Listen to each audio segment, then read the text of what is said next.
안녕하세요. 사연 읽어주는 남녀입니다. 오늘도 와주셔서 감사드리며 그럼 오늘의 사연 바로 시작하겠습니다. 안녕하세요. 40대 예청자 여성이 사연 보내드립니다. 왜 매일 저녁 텔레비전에서 방송되는 일일 연수극을 보다 보면 빠지지 않고 꼭 한 번씩 등장하는 단골 소재가 하나 있어요. 그건 바로 출생의 비밀에 대한 이야기죠. 젊은 주인공이 20살이 하는 부잣집 사모님이 알고 보니 친어머니였다든지 우연히 사랑에 빠지게 된 평범한 남자가 사실은 재벌 2세였다든지 하는 얘기들 말이에요. 그런 이야기들을 보며 사람들은 현실성 없는 막장 드라마라고 비판하죠. 하지만 저는 출생의 비밀이란 이 세상에 아주 없는 이야기는 아니라고 생각합니다. 물론 부잣집 사모님의 잃어버린 딸, 재벌 2세와의 우연한 연애 같은 건 실존하기 어려운 일이겠지만 적어도 출생의 비밀 그 자체만큼은 우리네 삶 주변에서 이따금씩 찾아볼 수 있기 때문입니다. 지금부터 여러분들께 들려드릴 제 삶 또한 이 중에 출생의 비밀과 비슷한 사연이기도 하고요. 세상 모든 존재들에게는 자신만의 뿌리라는 것이 존재하는 법입니다. 그건 살아 숨쉬는 생명체든 아니면 한낱 물건들이든 모두 마찬가지죠. 집에서 키우는 강아지와 송아지들에게도 낳아준 어미가 있고 시내에서 사오는 물건들에게도 출신지 딱지가 붙어 있으니까요. 미국에서 만들었니 한국에서 만들었니 하는 딱지된 말입니다.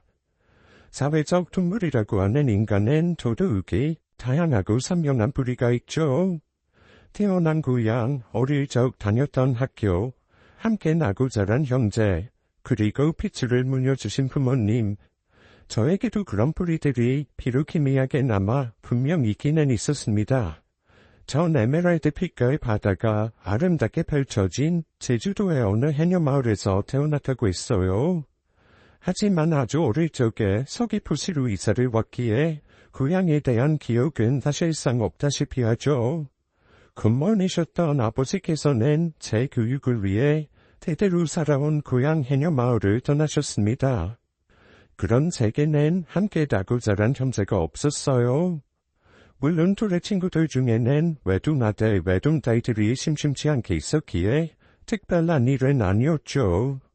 하지만 제게는 친구들 다 있는 딱 한 가지가 존재하지 않았어요. 그건 바로 낳아주신 어머니였습니다. 그때까지만 해도 국민학생 어린 나이였던 저는 친구들 다 엄마가 있는데 왜 나한테만 엄마가 없을까 하는 고민으로 매일 밤을 지새웠어요. 어린 나이에 고향을 떠나 연고도 없는 서귀포시로 이사를 떠나온 처지였기에 그 질문에 대한 답을 구할 사람은 오직 아버지밖에 없었습니다. 당시 아버지께서는 여러 공사판으로 가며 일용직으로 생계를 이어가고 계셨습니다. 고향 해녀마을과 먼 서귀포시로 떠나기 위해서는 군무원을 자진 사직해야만 하셨으니까요. 마음씨 넓고 인자한 아버지는 그런 당신의 사정을 제게 숨기지 않았죠. 하지만 단 하나 어머니에 대한 질문에는 좀처럼 답을 해주지 않으셨습니다. 왜 맨날 엄마가 그렇게 궁금한 건데? 어떻게 안 궁금해요? 옆집 재훈이네도 엄마 있고 슈퍼집 한순에도 엄마 있고 학교 친구들 다 엄마 있는데 나만 혼자 없잖아. 혹시 아인두가 자꾸 찾아오는 건 아니냐? 네 엄마 얘기를 들려준다거나 아님 아빠한테 엄마 얘기를 물어보라고 시킨다든가 또 혹시나 아예 아빠도 나쁜 사람이라면서 너 데리고 가려 한다거나 뭐 그런 일 말이야. 왜요? 아빠 말고 우리 엄마 얘기 아는 사람 있어요? 그게 누군데요? 찾아가서 물어보려고요. 그럼 아빠라도 얘기해주던가요. 네. 아 제발. 미안한데 희진아. 아빠 오늘 대표 검사장에서 하루 종일 일해서 피곤해. 내일도 새벽같이 일 나가야 하고. 그니까 우리 엄마 얘기는 나중에 아빠 한가할 때 다시 하도록 하자. 이런 식으로 아버지께서는 참 이상하게도 어머니 얘기를 매번 해피하게 바쁘셨어요. 하지만 그럴수록 제 마음속 어머니를 향한 궁금증은 자꾸만 커져갔고, 학교에서 학부모 초대 수업을 준비하던 날에는 결국 어린 마음에 투정을 부리고야 말았죠. 내일 학부모 초대 수업 있어요. 친구들 다 엄마 모시고 온다는데 전 어떡해요? 아빠가 대신 가줄게. 작업반장님한테 말씀 잘 드리면 내일 하루 정도는 kum사장이 빼주실 거야. 당연히 그래야 하는 거고. 다른 일도 아니고 자식 일인데. 그니까 아무 걱정하지 마라. 싫어. 아빠랑 가는 거 싫다고요. 나도 엄마랑 가고 싶으니까 아빠가 얼른 엄마 데려와요. 그러자 한참의 망설이던 아버지께서 마지못해 그리고 무척 무겁게 이야기를 들려주시더군요. 엄마는 우리 희진이 태어나고 몇 달 뒤에 돌아가셨어. 해녀셨거든. 희진이 기저귀가 뽀로얀다면서 안 좋은 날씨에 무리해서 바다로 들어가셨다고 그만. 아빠도 사실은 그래서 고향을 떠난거기도 해. 우리 희진이 교육을 위해서였기도 했지만 눈 닿는 고향 마을 그곳마다 네 엄마와의 추억이 깃들어 있었거든. 아빠는 그게 너무나도 힘들었다. 순간 전 참으로 복잡 미묘한 심정을 느꼈습니다. 어머니께서 돌아가셨다는 사실에 너무나도 가슴이 아파 울음을 터뜨렸지만 적어도 제게는 어머니가 있었다는 뿌리만큼은 전해 들을 수 있었으니까요. 이후로 한동안은 평범한 전화를 보내게 되었습니다. 그러다 불쑥 누군가가 저를 찾아왔어요. 학교에 교문을 나서는 제 손목을 덥석 붙잡는 웬 처음 보는 젊은 아줌마였죠. 네가 혹시 희진이니? 김수랑 씨 딸 김희진? 그런데요, 아줌마 누구세요? 저희 아빠 아세요? 희물한다. 희진이 엄마, 동생. 잠깐 얘기 좀 할 수 있을까? 꼭 들려주고 싶은 말이 있는데.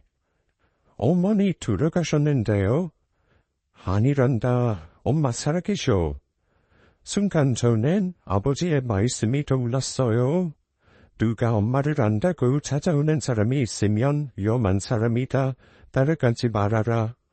겁을 집어먹은 저는 목청 높여 살려달라고 외쳤고 그 소리에 학교 선생님들이 경찰에 신고를 하게 되면서 이상한 아줌마는 파출소로 잡혀갔죠. 그런데 파출소에서 밝혀진 진실은 그 이상한 아줌마가 제 어머니의 동생이 맞다는 것이었습니다. 거기까지만 해도 전혀 이상한 일은 아니었죠. 돌아가신 어머님께 여동생이 있을 수도 있으니까요. 하지만 소식을 듣고 달려온 아버지께서 뜻밖의 모습을 보이셨습니다. 분명 서재를 봤으면서도 마치 투명 인간 취급하듯 외면하며 아주 다급하게 절 데리고 나와버렸거든요. 제 눈에는 그런 아버지가 이상하게 보였습니다. 경찰 아저씨가 그러는데 저 아줌마가 우리 이모밭에. 근데 아빠는 왜 모른 척하고 그냥 나와버렸어? 이모는 맞지만 신경 쓸 일 아니야. 원래부터 정신이 좀 이상한 사람들이었어. 그러니 너도 오늘 이모 못 만나쳐. 앞으로도 없는 사람인 셈 치고 살거라. 그래도 얘기는 해봐야 하지 않을까? 엄마가 돌아가신 게 아니라 살아계시다던데. 어린 것이 어디 아버지 말씀하신데 꾸치꾸치 말 듣고야. 말 듣고는 그냥 그렇다고 하면 그런가 보다고 넘어갈 것이지. 아빠 지금 나한테 화내는 거야? 왜요? 제가 뭘 잘못했어요? 그 나이 전 제게 처음으로 그래 역정을 내시는 아버지가 무척이나 낯설었지만 아버지께서는 왜 화가 나셨는지 끝내 말씀을 해주지 않으시더라고요. 그리고는 며칠 뒤에 절 데리고 부산으로 또다시 이사를 떠나셨죠. 마치 야반도주라도 하듯 아주 급하게 말입니다. 전 그런 아버지를 이해할 수 없었고 아버지께서는 마침내 어머니에 대한 또 다른 이야기를 들려주셨습니다. 우리 희진이 엄마는 살아있는 게 맞단다. 네? 근데 왜 거짓말을 하셨어요? 엄마가 너무 나쁜 사람이어서 그래서 죽었다고 거짓말을 쳐서라도 너한테 숨기고 싶었을 뿐이야. 얼마나 나쁜 사람인데요? 혹시 감옥에 가 있어요? 그런 건 아니지만, 그래. 이제 너도 알건 알아야겠지. 아빠가 원래는 군원이었단 얘기 기억하지? 너 공부시키려고 서귀포로 이사를 해서 사직서 냈었다는 얘기 기억하고. 근데 그게 사실은 아빠가 도망친 거야.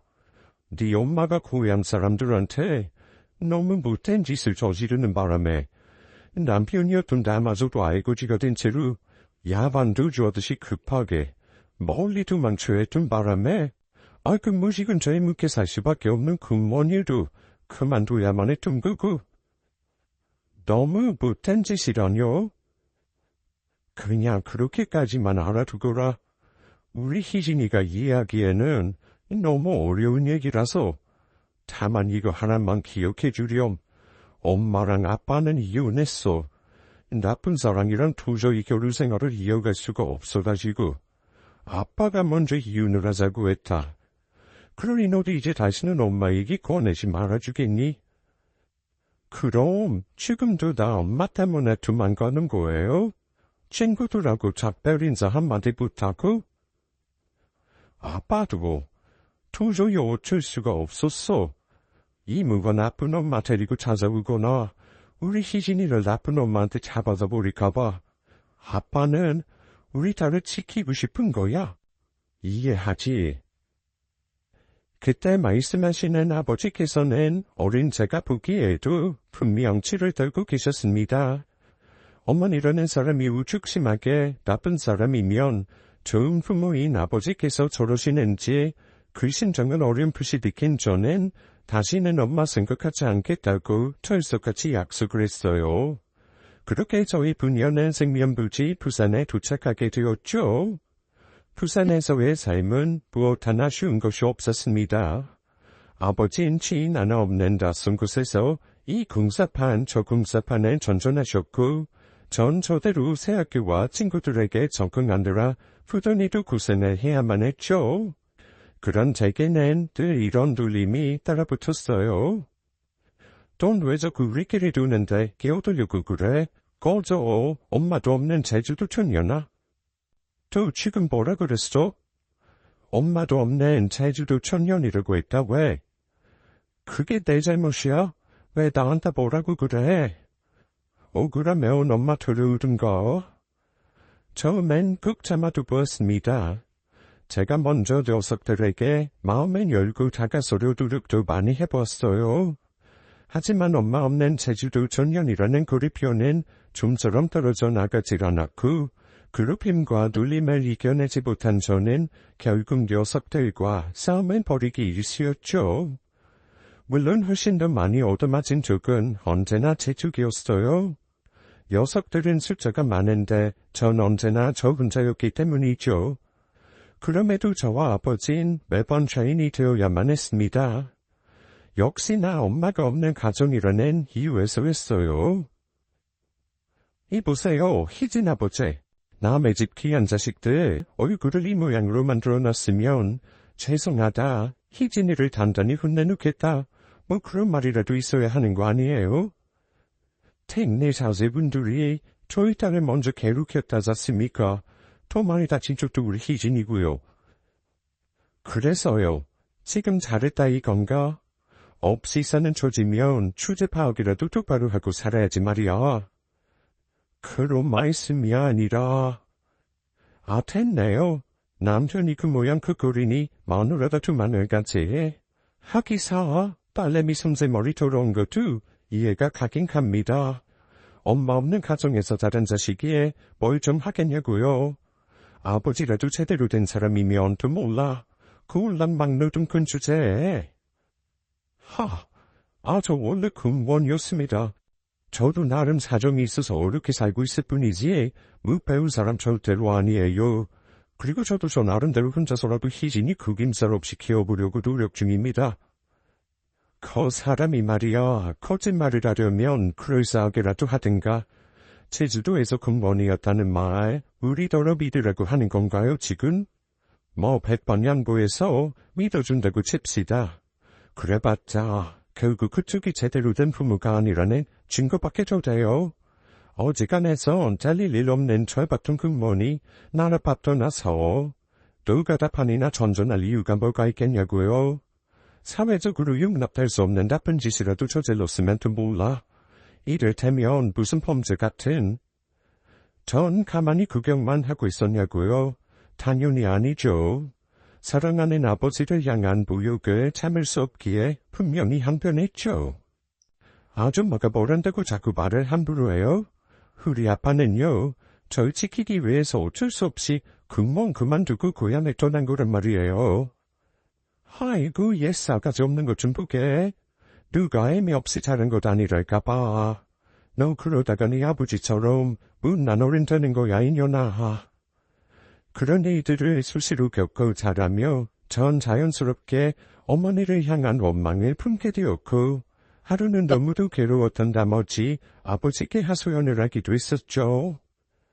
엄마가 무슨 잘못을 저질렀길래요? 대체 얼마나 큰 잘못이고 나쁜 사람이길래 우리가 이렇게 살아야 돼? 제주도 떠나면서 엄마 얘기는 하지 않기로 아빠랑 약속했잖냐? 아이고야, 벌써 잊은 거야? 얘기를 안 할 수가 없으니까요. 아무리 노력해도 엄마의 그늘이 지워지질 않는다고요. 네. 절대 알려줄 수 없다. 내 한평생 입북 다물고 살다가 무덤까지 가지고 갈 비밀이야. 세상에 혼자 남겨진 것 같은 기분이었습니다. 물론 아버지께선 절 무척이나 사랑하셨고 전 그런 아버지를 존경했지만 어머니 얘기만 나오면 고장고장하게 돌변해버리는 아버지의 모습은 도무지 이해가 가질 않았죠. 그런 혼란스러운 시간이 속절없이 흘러가는 내내 전 어머니의 그림자로부터 도무지 벗어날 수가 없었습니다. 가장 고요했던 곳은 새로운 사람을 만나게 되는 순간들이었어요.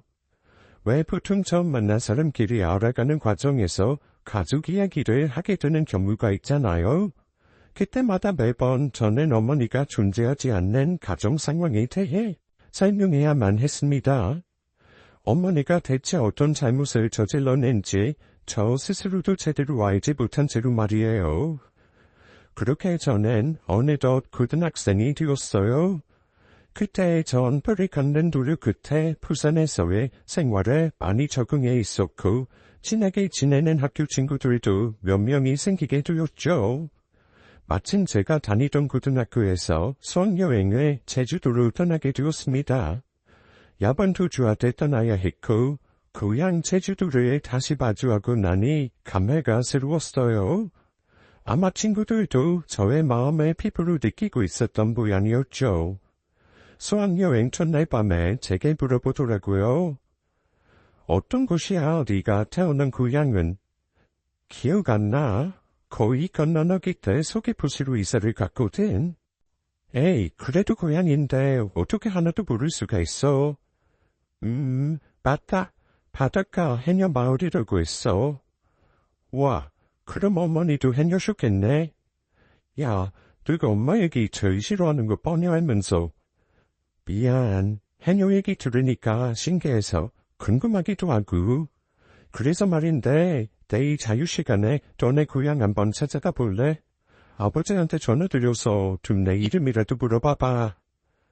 잠시 고민하던 저는 아버지께 전화를 드려 고향 둠내 이름을 여쭤봤습니다. 그랬더니 역시나 아버지는 또 고장고장한 목소리로 돌변하셨죠. 제 고향은 어머니의 고향이기도 했으니까요.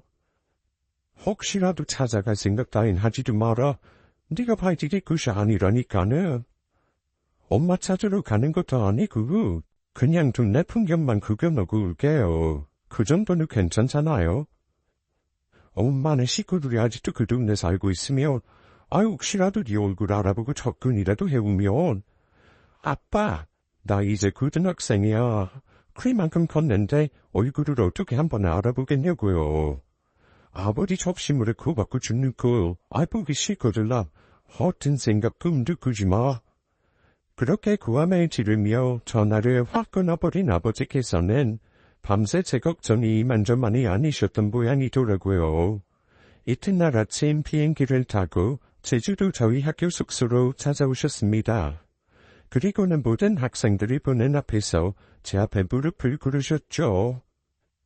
아빠 밤새 한숨도 못 잤다.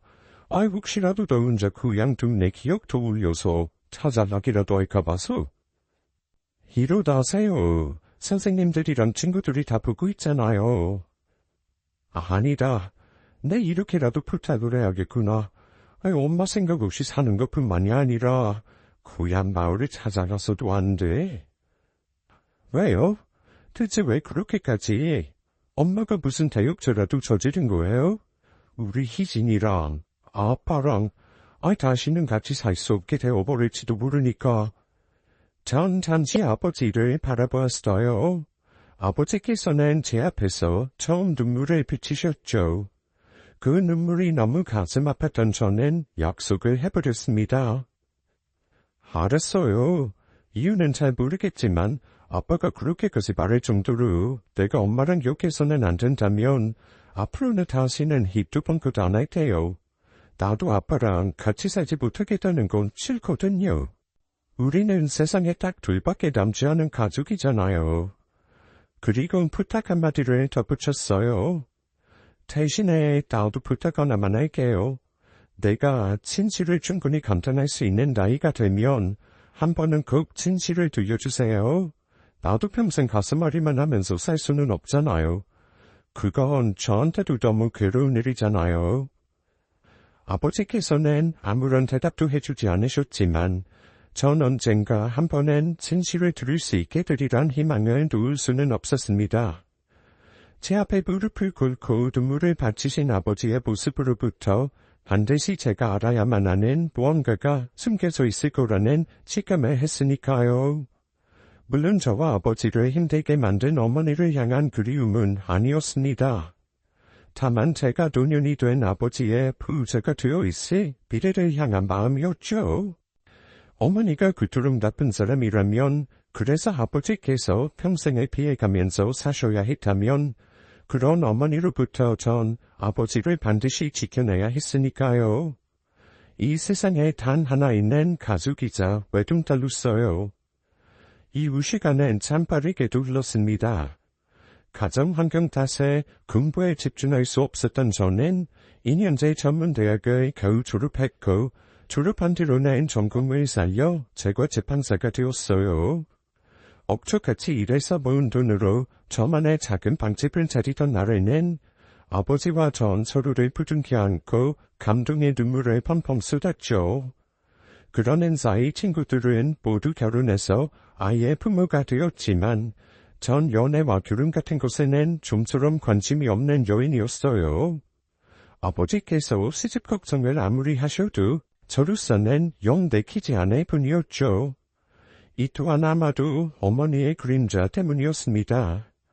유복하지 못했던 아버지의 결혼 생활을 어렴풋이나마 알고 있던 제 입장에서는 쉽게 결혼 생각이 들지 않더라고요.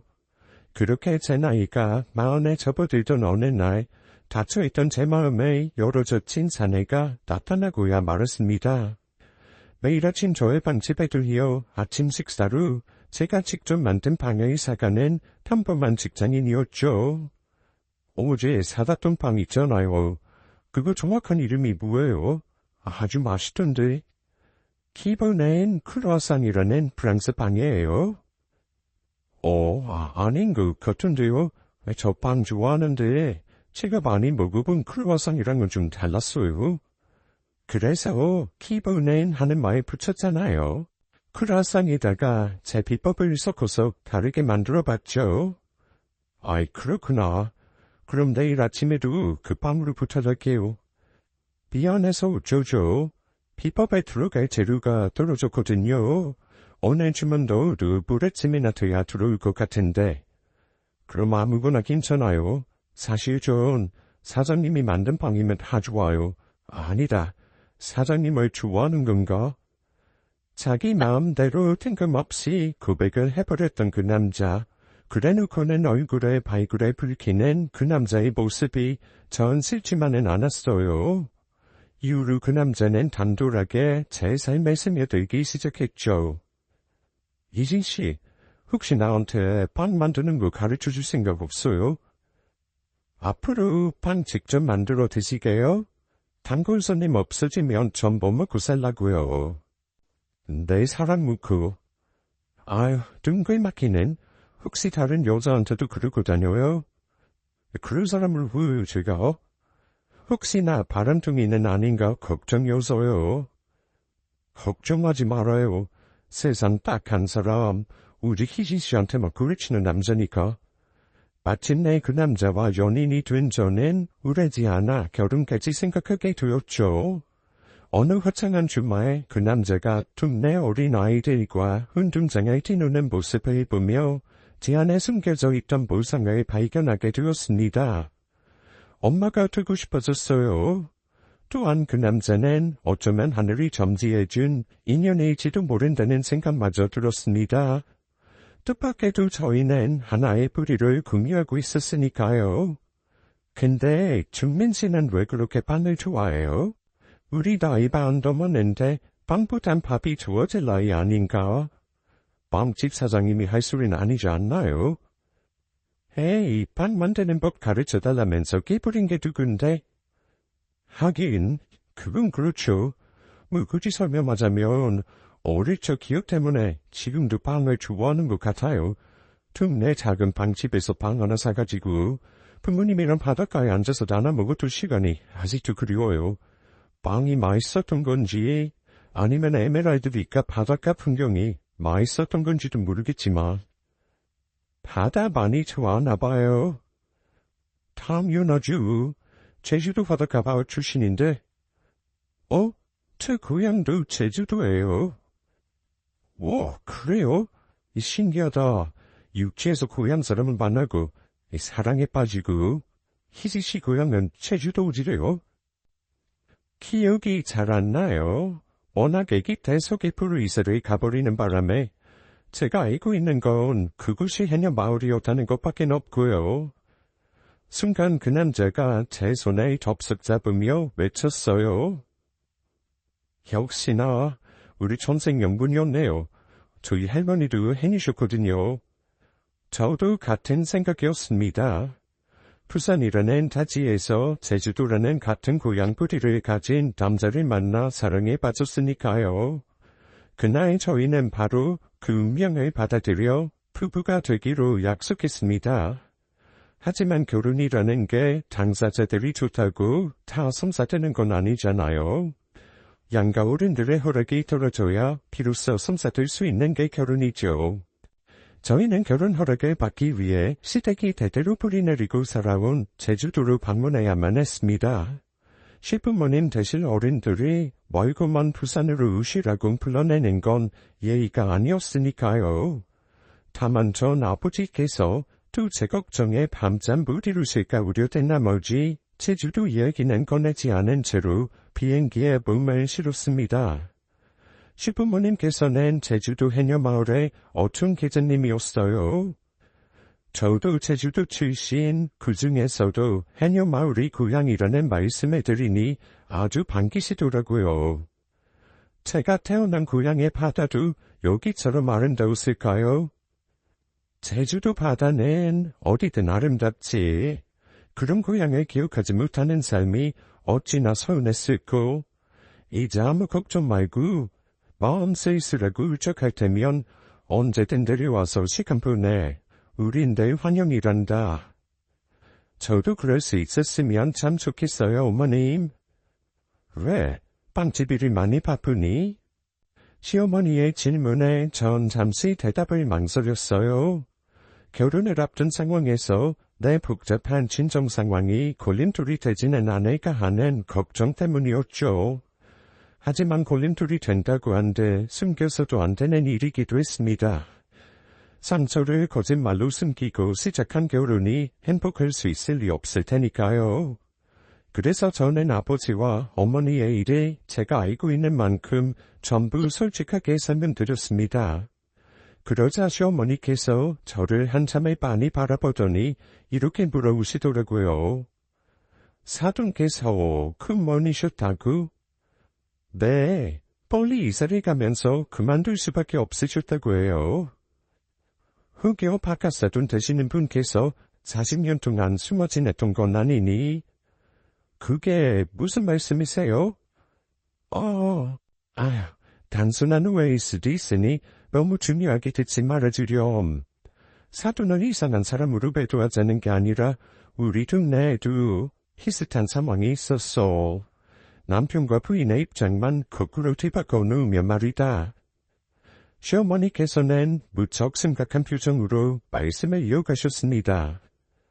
그게 한 40년쯤 지난 일이지 아마.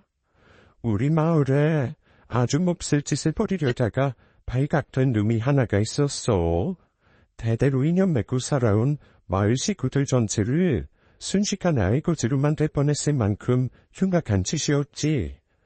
그런데 그 놈은 자기 짓거리가 발각되자마자 갓난쟁이 딸 둘 접고 쫓겨나던 야반도주를 해버렸지 뭐니.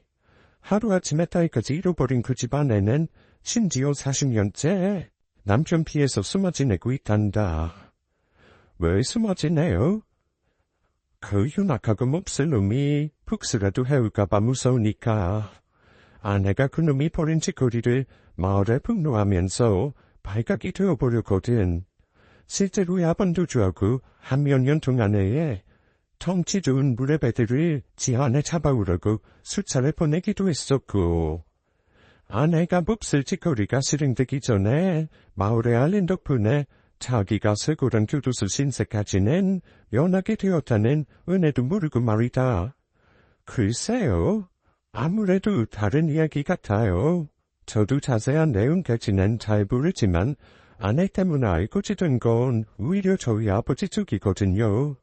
그 바람에 지독한 가난을 겪으면서 사셨던 건 제가 딸자식으로서 평생 지켜보았고요. 그래. 하기사 세상 흉흉한 일 어디 한둘이겠니. 내가 괜히 헛된 걱정을 해버린 것이겠구나. 여튼간에 오늘은 푹 쉬고 내일 저녁에 동네 사람들께도 인사드릴 겸 우리 집 새아가를 환영도 할 겸해서 잔치를 열자꾸나. 우리 동네가 워낙에 대대로 살아온 토박이들이 많아서 따지고 보면 다들 시댁 친척 식구들이나 다름없어요.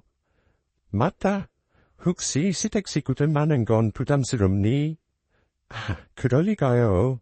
식구들 많으면 복잡 재밌고 좋을 것 같아요. 저 평생 아버지랑 둘이서만 살았잖아요. 그날 밤은 평화로웠습니다. 신랑과 나란히 앉아 바라보는 해녀마을 밤바다 풍경은 형언할 수 없을 만치 아름다웠죠. 시어머니가 하셨던 말씀이 살짝 마음에 걸리기는 했지만 크게 개의치는 않았어요. 흉흉한 일들쯤이야 동네마다 수십 개씩은 쌓아놓고 사는 세상일 테니까요. 이튿날 저녁에는 바다가 보이는 시댁 마당에서 성대한 마을 잔치가 열렸어요. 잔치상에는 해녀마을답게 온갖 신기한 해산물이 그득했고 제주도식 돼지고기 요리들도 한자리를 당당하게 차지했습니다. 시댁 친척들이나 다름없는 동네 주민 모두가 참석한 그 자리의 주인공은 이제 곧 새색시 그리고 새 식구가 될 저였어요.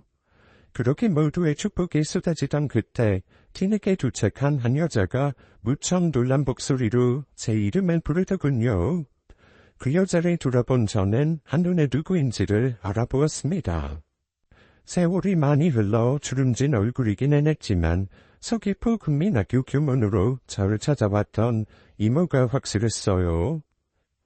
이모? 혹시 이모님이세요? 맞구나. 희진이 맞구나. 다행이다. 어릴 때 얼굴이 많이 남아있어서 못 알아봤으면 어쩔 뻔했니. 근데 여긴 어떻게 와 있는 거야? 결혼하러 받으러요. 세상에나, 새색시로 그럼 우리 희진이였구나. 순간 저는 불길해졌습니다. 왜 그러세요? 혹시 신랑이랑 저랑 친척이에요? 아니야. 대대로 같은 동네 살아온 집안이기는 해도 친척은 아니야. 전엔 잠시 안도할 수 있었지만 이내 또 다른 걱정에 휩싸이고야 말았습니다. 이모가 그곳에 있다는 건 그 동네가 제 고향 마을이라는 뜻이었으니까요. 아버지께서 결혼에 결사 반대하고 나서실 것은 뻔할 번자였으니까요. 바로 그때 시어머니께서 헐레벌떡 달려오셨습니다. 우리 새아가가 자네 축하인가? 내 아주머니 언니 딸 확실해요. 그 말에 동네 분들 모두가 따악한 표정으로 저를 바라보았어요. 시어머니께서는 잠시 탄식하시고는 이모를 꾸짖으셨죠. 아이고 세상에 나. 아이 못하고 있어. 얼른 데려가 보지 않고. 아니요. 지금 여기 와 있어요. 밖에서 숨어 있어요. 간난쟁이 때부터 봐온 욕짓고 구마 준민이가 신부감을 데리고 왔다길래 일단 궁금해서 오긴 왔는데 겁나서 들어오지도 못하고 저만 먼저 들여보내고요. 안전한지 확인 좀 해달라고. 그러자 시어머니께서는 담장 밖을 향해 외치셨습니다. 여기 동네 사람들 다 지키고 있다. 안전하니 무서워 말고 들어와. 하지만 담장 밖은 마치 아무도 없는 것처럼 잠잠했어요. 동네 분들이 괜찮다, 그놈 그 앞을 여기 없다 하고 몇 차례나 외치고 나서야 담장 밖으로부터 낯설지만 익숙한 그림자 하나가 마당으로 들어왔습니다. 마치 도망자처럼 부자와 마스크 그리고 선글라스로 얼굴을 가린 초라한 두파. 두파가 얼굴을 가린 것들을 치워내는 순간 두파의 얼굴에서 두년이 된 제 모습이 아주 선명하게 보이더군요. 네, 맞았어요. 제 친정 어머니셨습니다. 제가 어머니를 대번에 알아보았던 것처럼 어머니께서도 저를 한눈에 알아보셨어요. 저를 부둥켜 안고 차마 아무런 말도 못한 채로 한참을 우열하다가 그만 시신하셨습니다. 급히 병원으로 옮겨진 어머니께서는 몇 시간 정신을 차리지도 못하셨어요. 전 그런 어머니를 후두커니 바라보며 복잡한 심경에 그만 길이 없었습니다. 그 먼 아버지를 알것으로 만들고 희혼당했던 엄마가 40여 년이라는 시간 동안 제게는 없는 사람이었고 찾아서도 안 되는 사람이었던 엄마가 결혼을 앞둔 제 앞으로 불쑥 나타나버린 상황이었으니까요. 그때 제 속이 더더욱 어지러웠던 이유는 시어머니께서 해주셨던 마을 전체를 알거지로 만들 뻔했다던 몹쓸 남편의 이야기 때문이었습니다. 그 이야기가 그 망자 신세로 나타난 친정어머니의 행색과 관련이 있는 것일까요? 당시에 저는 아무것도 몰랐지만 누구도 직접 이야기를 들려주지 않았죠. 신랑도 시부모님도 이모와 마을 분들 모두가 말이에요. 다만 시어머니께서 다들 아무 말도 않는 이유를 제게 들려주셨을 뿐입니다. 어제는 왜일지도 모른다는 생각으로 이야기를 꺼냈던 것이지만 상황이 이렇게 됐으니 나조차도 섣불리 털어놓지를 못하겠구나. 아마 네 신랑이랑 이모랑 동네 분들 모두가 마찬가지인 심정일 테고. 그러니 당장은 마음이 복잡하겠지만서도 잠깐 기다렸다가 사부인 정신 드시면 그때 직접 이야기 나눠보거라. 맨 정신으로는 감당하기 어려운 진실일 수도 있을 테니 마음 단단히 먹고. 몇 시간 뒤 제 어머니께서 정신을 차리자 시어머니께서는 제게 정심만 하나를 쥐어주며 자리를 비켜주셨습니다. 신랑과 이모를 포함한 동네 분들도 모두 자리를 비켜주셨어요. 40년 만에 맞이한 비밀의 모녀 상봉을 위한 배려였죠. 그리고 어머니께서 제게 첫 마디를 건네오셨습니다. 네 아버지란 사람은 아직 살아있니? 살아계세요. 그러자 어머니께서 제 손을 다급하게 부여잡으며 외치셨습니다. 결혼식에 네 아버지 오면 큰일 나. 왜요? 딸 자식 결혼식에 아버지께서 우시는 게 문제될 일인가요? 아니면 우시면 안 되는 이유라도 따로 있는 거예요? 사람 여러 다쳐나갈지도 몰라서 그래. 네 아버지랑 친구들 손에 내 머리털이 죄다 뽑혀나가든가. 마을 사람들이랑 싸움이 한판 크게 붙던가. 이해하기 힘드네요. 아버지는 엄마가 나쁜 사람이니 찾지도 말라셨고, 40년 만에 만난 어머니는 아버지를 나쁜 사람처럼 얘기하고, 심지어 제가 알고 있기로는 아버지가 평생 어머니를 피해서 살아오셨는데요. 아버지가 그러디 자기가 나를 피해 살았다고? 제가 아버지랑 살아온 삶이 그랬으니까요. 굿모니였던 아버진 알고지가 돼서 고향을 둥지고 서귀포로 이사를 갔고, 이모가 제 학교를 찾아오는 바람에 부산으로 야반도주까지 해야 했거든요. 그렇지 않아. 이혼당하고 40년 동안 숨어서 살아온 사람은 네 아버지가 아닌 바로 나였단다. 네 아버지의 무레배 같은 친구들이 나한테 안갚음을 하려고 지금까지도 칼을 갈고 있으니까.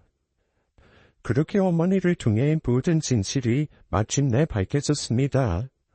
때는 바야흐로 제가 갓난쟁이였던 약 40여 년 전, 어머니는 대대로 이어온 가업인 해녀 일을 하고 있었고, 아버지는 고향 해녀마을 근처 관금사에서 근무하는 군무원이었대요. 그런 아버지께서 하시는 일은 지역의 개발을 담당하는 업무였다고 하는데요. 어느 날 아버지께서 고향 마을의 발전을 위한 기획을 구상하기 시작하셨죠. 고향에 애착이 아주 많은 분이셨거든요. 당시 고향 마을의 해변과 바다는 훗날 제 시부모님이 되실 분들의 관리 아래에 있었습니다. 해산물 도둑질과 무단 채취가 워낙 빈번하게 일어나셨던 탓에 마을 주민들 모두가 합심해서 협동조합을 설립했고, 다들 가산을 하러 고향 마을의 해변과 바다를 협동조합 소유 어장의 형식으로 소유하게 되었거든요. 워낙 큰 돈이 필요한 일이었기에 가난한 마을 주민들은 거의 전 재산을 투자하다시피 했었죠. 하지만 제 아버지께서는 마을이 발전하려면 그것만으론 부족하다고 생각했습니다.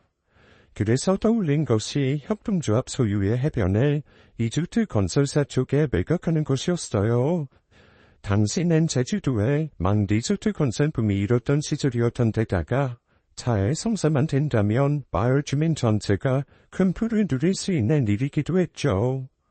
이에 아버지는 고향 마을에 리조트를 유치하기 위해 마을 주민들을 하나하나 설득해가며 모두에게 동의서를 받았어요. 그때까지만 해도 아버지는 선이었지만 현물생심이 들어버렸습니다. 그 헛된 욕심의 시작은 리조트 유치 성사의 김새를 눈치챈 전문 사기꾼들이 제 아버지에게 접근하면서부터 시작되었다네요. 알키주기 우리가 만든 유령에서 쪽으로 협동조합 소유 해변이랑 오장 걸린 옮기면 우리가 그걸 딴 데로 팔아치운 다음에 돈만 챙겨서 주면 돼. 아무쪼록 그 위험한 일은 우리가 다 할 테니까 아무 걱정 말고 홀리 넘기쇼. 제가 그래 버리면요. 마을이 하루아침 알고지가 돼서 거리에다 앉을까 보는데 제가 미쳤다고 그런 짓을 합니까? 그분들 전부가 제 아버지 친척 같은 분들이세요. 나 이 양반 세상을 좀 모르네. 그 양이니 정이니 하는 얘기들은 허물질 수 있는 돈이 비어도가 안 될 테나 먹히는 거고 지금은 고민할 거리조차 안 돼요. 우리가 굴람 몇 푼 먹자고 이러는 거 아니잖아. 당신이 거머쥘 수 있는 돈만 해도 수십억이 훌쩍 넘어 이 사람아. 수십억이 훌쩍 넘어요? 우리가 아무리 험한 일을 하고 살아도 같은 배 탄 동료한테까지는 거짓말 안 하지. 텔레비전에 나오는 가부를 봐서 알지. 당신 딸내미도 그 집안데 묻지 않은 공주님을 키울 수 있다니까는. 결국 아버지께선 검은 속삭임에 마음이 넘어가고야 마셨어요. 그런 아버지의 변화를 어머니께서 피부로 느끼셨다고 합니다.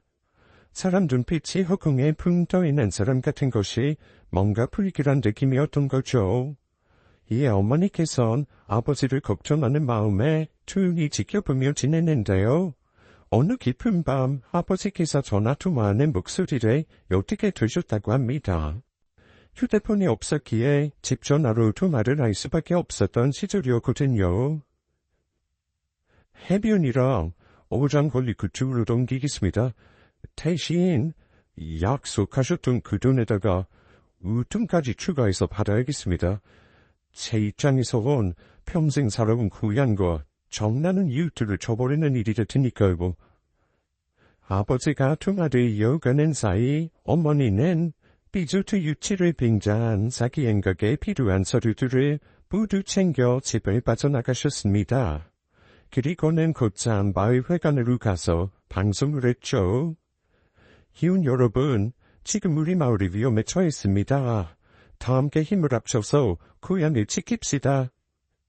이에 마을 주민들이 뭔 일인가 싶어 마을회관으로 모여들었어요. 아버지께서도 방송을 듣고는 서류를 되찾기 위해 달려오셨죠. 그 자리에서 마을 전체를 알거지로 만들 뻔한 아버지의 검은 속내를 폭로했고 아버지는 봉손마리를 당하고 마을에서 쫓겨나고야 말았습니다. 검은 속삭임에 넘어간 아버지의 사기 행각이 비수에 그치게 되어버린 거죠.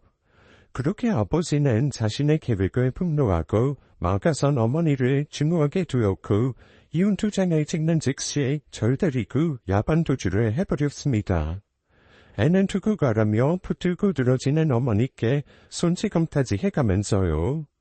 사건은 거기서 끝이 아니었습니다. 아버지는 어머니의 폭로 덕분에 사기가 미수에 그쳐 법적 처벌은 받지 않았지만 군무원 일은 더 이상 할 수 없게 되었죠. 파직을 당하고야 말았거든요. 네, 맞습니다. 엄마가 나쁜 사람이고 엄마의 잘못으로 이혼했으며 제 공부와 엄마를 피하기 위해 이사를 가야 했던 탓에 군무원에 자진 사직할 수밖에 없었던 아버지의 말은 모두 새빨간 거짓말이었어요. 엄마 때문에 아버지가 알거지가 되어버렸다는 말 또한 거짓이었습니다. 협동조합이 발족되고 마을 해변과 어장의 권리를 취득하는 과정에서 제 부모님께서도 거의 전 재산을 투자하셨으니까요. 아버진 그걸 자기 잘못으로 인해 구슬안이 두고 도망치게 되면서 알거지가 되었을 뿐이었어요. 자업자득인 셈이었죠. 반면 40년간 아버지를 피해 살아야만 했던 어머니의 말은 진실이었습니다. 어머니를 증오하게 된 아버지와 사기꾼 무리들이 폭스의 칼을 갈았으니까요. 실제로도 덕대 좋은 남자들이 수시로 마을을 찾아와 어머니 내놓으라며 행패를 부렸다죠. 생명의 위협을 느낀 어머니는 결국 40년을 숨어 지내셔야만 했습니다. 물론 마을 주민분들께서 제 어머니의 방패막이가 되어주려 노력하셨습니다만 그분들께서도 각자의 삶이 있기에 24시간 제 어머니만을 지키고 서 있을 수도 없는 노릇이고요. 어머니께서 털어놓으신 진실을 의심하지는 않느냐고요. 의심의 여지조차 없는 일이었습니다. 40년 전 그 일을 기억하고 있는 증인들이 너무나도 많았거든요. 제 신랑과 협동조합장인 시부모님과 마을 주민 모두가 증인이었죠. 결혼 허락을 받기 위해 방문하고 나서야 제 어머니의 딸이라는 걸 알게 된 그분들께서 비리 짜고 거짓 증언을 할 수 있을 리가 없잖아요. 그렇게 40년 전에 모든 진실을 알게 된 저는 어머니 앞에 무릎 꿇고 사죄했습니다.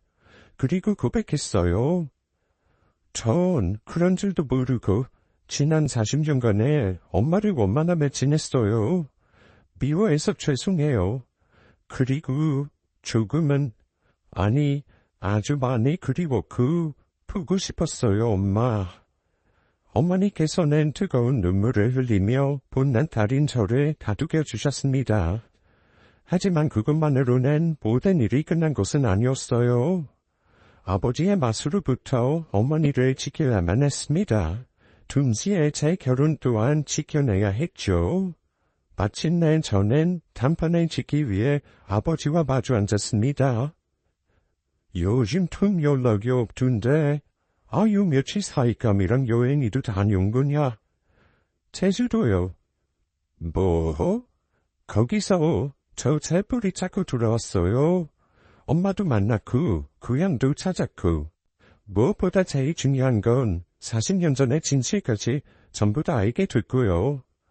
네가 그 여자를 아이 나쁜 사람이니 만나선 안 된다고 하지 않았냐? 그 사람이 너한테 무슨 거짓부름을 짓거렸든 절대 믿으면 안 돼. 내가 너한테 했던 말이 진실이다. 그렇기엔 너무 많은 증인들이 있던데요. 아버지는 잠시 아무런 말이 없더라고요. 안절부절 눈알만 굴리는 모습이 또 무슨 거짓말을 지어내려는 것 같았죠.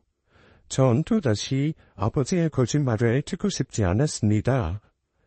하나만 물어볼게요. 제발 이번만큼은 거짓말하지 말아주세요. 딸 자식 앞에서 부모로서 최소한의 양심은 지켜달라고요. 평생 널 키워온 나를 이제는 믿지 않겠다면서 아이 내가 지금 하는 대답일로 선뜻 믿어주겠더냐? 믿고 말고는 다 들어본 다음에 결정하겠습니다. 그때 있잖아요. 국민학생 때 이모가 저 학교를 찾아왔던 날, 왜 그렇게 급하게 도망쳤어요? 후생까지 야반도주 하는 사람처럼 잘못은 아버지가 혼자 다 저질러 놓고. 널 빼앗기기가 싫었다. 내가 아무리 큰 잘못을 저질렀고 이 결국 세상 사람들 모두가 날 등졌다지만 단 하나 피부치인도 없이는 살 수가 없겠더구나. 그래서 무서웠다. 너를 엄마한테 빼앗기가 두려워. 이 부성까지 도망을 쳤어. 네 엄마를 나쁜 사람으로 둔갑까지 시켜가면서 40년 전 진실을 숨겨야만 했던 이유도 마찬가지였다. 내 품 모습을 알게 되면 우리 희진이가 도망쳐버릴까봐. 하지만 널 사랑하는 마음 하나만큼은 진심이었어. 그것만큼은 절대 의심하지 말아주렴. 믿어드릴게요. 절 사랑했던 마음까지는 구전하지 않을게요. 하지만 아버지로부터 도망칠 거예요.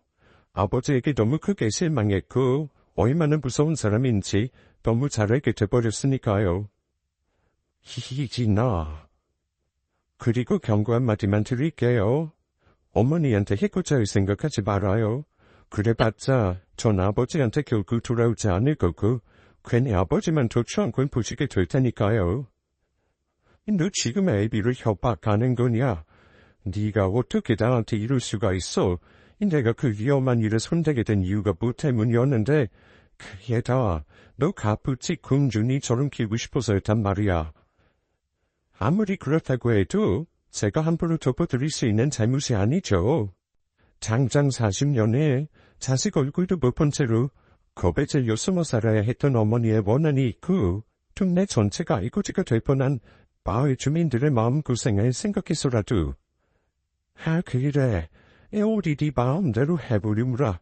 그 여자한테 딸 자식 빼앗기고 이 내가 가만히 있나 보자. 좀 웃음네요. 아버지 입에서 반성이나 자매의 말이 나오길 조금이나마 기대했던 제가 바보였어요. 이젠 저도 책에 갈게요. 제가 말을 마치는 순간 한 무리의 사람들이 우르르 몰려왔습니다. 저와 어머니를 지켜주기 위해 부산까지 비행기 타고 날아오신 시부모님과 마을 주민들이셨죠. 아버지를 멍석말이라도 해서 떨쳐내기냐? 이 40년 전 그때처럼. 아니요. 그런 불법적인 일을 선택하가는 저도 아버지랑 똑같은 꼴처인 거잖아요. 전 합법적으로 아버지를 떨쳐낼 겁니다. 그러기 위해서 부셔온 분들이기도 하고요. 마침 시어머니께서 제 아버지 앞으로 두벅두벅 다가가셨습니다. 그 똑똑하고 착하던 자네가 어찌 이리 타락을 해버렸을꼬. 돈이 그렇게 좋더냐? 아내를 위협하고 친척 같은 이웃들을 위기로 몰아넣고 싶어질 만큼? 가족 얘기 중인데 누님은 좀 빠지슈. 이 괜히 다지난 얘기 가지고 사람 협박하려고 들지 말고. 나도 지금 가족 얘기 중일세. 저 아이가 내 며느리 될 거거든. 그 말에 아버지가 순간 얼어붙어버렸어요. 시어머니는 그러거나 말거나 아버지를 꾸짖었죠. 자네 전처가 목숨 걸고 모두에게 진실을 알려준 덕분에 우리 마을을 지켜낼 수 있었고 또 그 덕분에 자식 잘 키워낼 수 있었네. 그 자식들이 지금 어디서 뭐라고 사는지 아는가? 빨간 집은 희균이네 맞이는 검사됐고 박신의 셋째는 간욕의 형사일세. 그뿐인가? 변호사의 법조인에 싸우자고 들자면 한두 끝도 없어. 한다 아이를 어디로 두셨을 누님은 부모 싸움에 어디 자식까지 끼워넣어. 이 쪽팔린 줄을 알아야지. 마을 전체를 적으로 돌려버렸으면서 당연히 그 자식들까지 적이 되어버릴 걱정은 못했는가. 이래도 부모 싸움에 자식을 끼워넣는다 생각된다면 내 이렇게 대답함세. 저 아이의 남편이 된 내 아들 준민이도 우리 마을 식구야. 엄마저 나눠 먹고 자란 친구야. 내가 위기에 처했다는데 가만히 두고 볼 녀석들이 세상 어디겠나. 우린 우리 자식들 그렇게 안 키웠네. 허니 내 며느라기와 사부인에게 안 갚으면 하고 싶거든. 난 우리 마을 전체랑 싸울 각오부터 하고 오시게나. 결국 아버지는 고개를 떨구고야 말았어요. 전 그런 아버지에게 마지막 하직 인사를 남기며 돌아섰습니다. 저 결혼해요. 아버지가 그렇게 원하셨던 결혼이요. 신랑 닮은 아이도 낳아서 잘 기를 거예요. 혹시라도 아주 만약에 결혼식에 오고 싶으시다면 지금 이 자리에서 미리 사연하겠습니다. 아버지가 발들여서는 안 되는 제 고향 마을에서 전통문례로 치를 거니까요. 그날이 제가 기억하는 아버지의 마지막 모습이 되었어요. 아버지는 결국 제 결혼식에 초대받지 못하셨으니까요. 저와 신랑 그리고 40년 만에 재회한 어머니와 함께하는 가족의 삶에 아버지의 자리는 존재하지 않으니까요. 전 아주 긴 시간에 돌고 돌아 저의 완전한 뿌리를 찾아냈어요. 또한 얼마 전 출산한 초다이와 함께 하루하루 새로운 뿌리를 만들어 나가고 있죠. 제 긴 이야기 들어주셔서 감사합니다. 지금까지 사연 읽어주는 남녀였습니다. 끝까지 시청해주신 여러분 감사드리며 저희는 다음 사연으로 돌아올게요. 감사합니다.